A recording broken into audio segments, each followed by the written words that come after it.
Well, that's no better a solution than any of the others, is it? So, in the end, have we learned anything from this look at why the world turned out the way it did that's of any use to us in our future? Something, I think. That the key to why things change is the key to everything. How easy is it for knowledge to spread?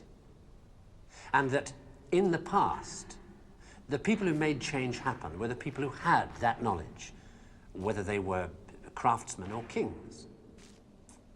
Today, the people who make things change, the people who have that knowledge, are the scientists and the technologists who are the true driving force of humanity. And before you say, what about the Beethovens and the Michelangelos? Let me suggest something with which you may disagree violently. That at best, the products of human emotion, art, philosophy, politics, music, literature, are interpretations of the world that tell you more about the guy who's talking than about the world he's talking about. Second-hand views of the world, made third-hand by your interpretation of them. Things like that, as opposed to this. Know what it is? It's a bunch of amino acids, the stuff that goes to build up a worm or a geranium or you.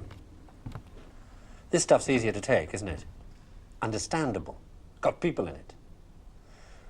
This scientific knowledge is hard to take because it removes the reassuring crutches of opinion, ideology, and leaves only what is demonstrably true about the world.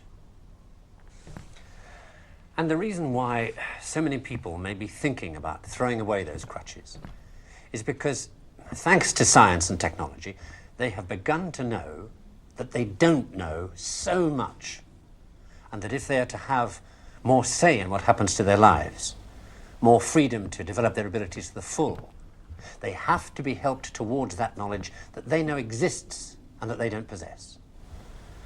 And by help towards that knowledge, I don't mean give everybody a computer and say, help yourself. Where would you even start? No, I mean trying to find ways to translate the knowledge, to teach us to ask the right questions.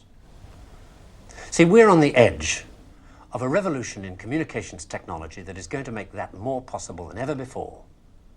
Or, if that's not done, to cause an explosion of knowledge that will leave those of us who don't have access to it as powerless as if we were deaf, dumb, and blind. And I don't think most people want that. So what do we do about it?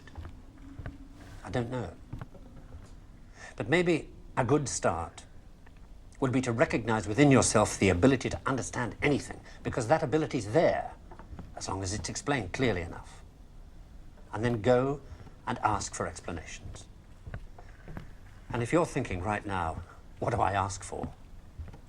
Ask yourself if there's anything in your life that you want changed. That's where to start.